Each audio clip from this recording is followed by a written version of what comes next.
ID card. Alright. We have all seen that one child in public that is throwing a fit, screaming, yelling, kicking, hitting, biting. Mom and Dad's dragging them out the Walmart doors. And we're thinking, that's not going to be our child. That's definitely not going to be my child. My child's going to be respectful and obedient and mind its manners. But what if your child was autistic? Okay, that brings in a whole new ballgame. The technical definition of autism is a range of complex neurodevelopment disorders characterized by social impairment, communication difficulties, and restricted, repetitive, and stereotype patterns of behavior. So what does that mean? Autistic children do not comprehend their environment like we do. If it's something simple like tie your shoe, we would bend over and tie our shoe. But in an autistic child's mind, they may be like, why are they asking me to tie my shoe? My shoe's fine. But they may not realize that their shoe's untied. It's because they don't understand cognitively what is being asked of them and why they are being asked to do what they're doing. Some reasons, just to list a couple of them, for why autistic children react the way they do. It could be because they're becoming overwhelmed and having difficulty calming down. It could be because they don't understand what rules and regulations are being asked of them. They could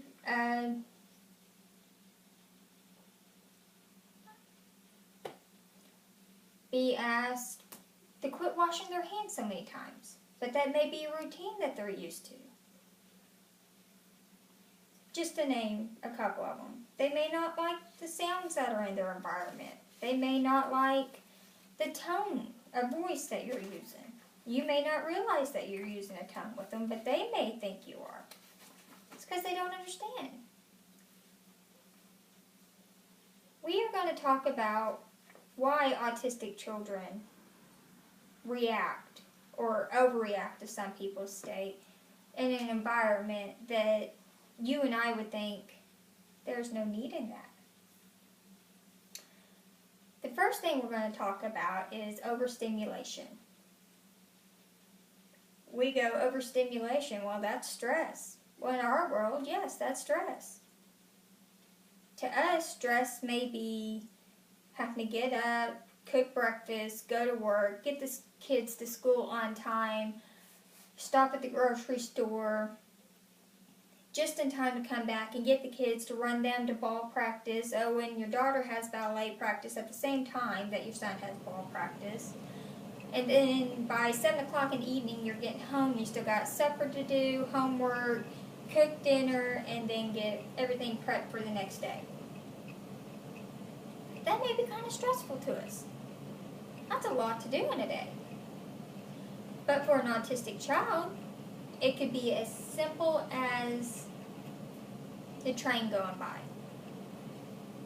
The red colored car that you just passed. The lighting in the room. We think of this as silly things. But for an autistic child, it's not so silly. Because it's overstimulating to them. They can't handle the noise of that train going by. That's why they curl up in the ball and plug their ears. Or they may start crying. They may start throwing a fit. Just like the red car that you just passed on the interstate. They may not like the color red. That may trigger them. That may be something that throws them into a frenzy. The lighting in the room, we don't think anything about it. Yeah, we turn on the lights so we can see to read or write better. But too much light to an autistic child may be too much in overstimulation, which could lead to an outburst. Another aspect aspect of autism that leads to misbehavior is OCD behaviors. Most of us think OCD behaviors, okay, so what if we do something repetitive? So what if we're over here dividing the M&Ms up into color groups? There's nothing wrong with that. But we can control that behavior. We know when enough is enough. But an autistic child, they may be sitting in the floor for 3-4 hours playing with those same blocks, doing the exact same thing over and over. And we may say, okay, it's time to put them up, but they're not ready to because they're not done with their routine. They may end up acting out. I mean, that's normal. They feel confident, they feel secure just playing with those blocks. They're fine and dandy. But we're ready to move on. We were ready to move on 2 hours ago, and they're still down here playing. That may lead to a misfit. Or the drawing circles on a piece of paper. The darker the circle gets, may be soothing to them. It's annoyance to us. And when you tell them to stop, that leads into an outburst. They don't understand what is being asked of them because that compulsive behavior is making them feel secure. They feel like they're actually doing something that's important. And to us, it's an annoyance.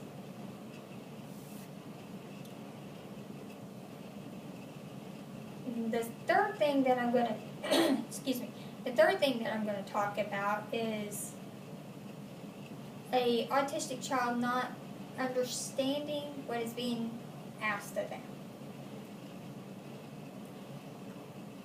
I may ask this child to write his name on a piece of paper, and he may sit there and stare at me blankly. In his head, he's going, why do I need to write my name on this piece of paper? I'm not going to do anything with it. I want to be over here playing with blocks because I wasn't done with them. But you're trying to get him to do his homework. You got to start with his name. But he's still over here playing with blocks. It may be something as simple as read me this paragraph and then tell me what the story's about. They may be able to read the paragraph, but they can't tell you what the story's about. Because all they remember is you asking them to read the paragraph. They didn't hear the part where you wanted to know what the story's about. And when you ask them again what the story is about, they become overstimulus, and they may act out because they don't know what you're asking because all they remember is you asking them to read the story, not what was the story about after you read the story. Autistic children, they don't act out to get the $100 pair of shoes. They don't act out because you didn't buy them the name brand cookies. They act out because they don't understand what's going on or what is being asked of them. Or you're pulling them out of their routine. They're acting out because that is their self-defense mechanism because they don't understand or they don't want to be pulled out of their routine. They're thinking to themselves, well, if I act out, then they'll leave me alone and I can do what I'm doing. We as adults have to know the difference in between acting out because they didn't get those $100 pair of shoes and acting out because they're autistic. And we cannot judge a child who is autistic to a normal child because their brains don't function the same way. Their brains are developed a little bit different that they don't understand that you're asking them to write their name on their piece of paper so they can read the story and tell you what the story is about. They don't understand it. They don't comprehend it. So next time you see that child that is being drugged out of Walmart, screaming and kicking and fighting their parents, think to yourself, that child may be autistic. They may be being drugged away from the situation to help defuse the child. Not because the child didn't get the cookies that they wanted, or because the child didn't get the $100 pair of shoes that they thought they needed, but because their parents are trying to help them get away from the situation that is overstimulating them. I hope this presentation helped you understand a little bit better about autism. There are great resources online. There are great resource books in the libraries. Just don't judge a child for the fact they're throwing a fit because they're not getting their way. It's their reaction to their environment because they don't know how to react in their environment.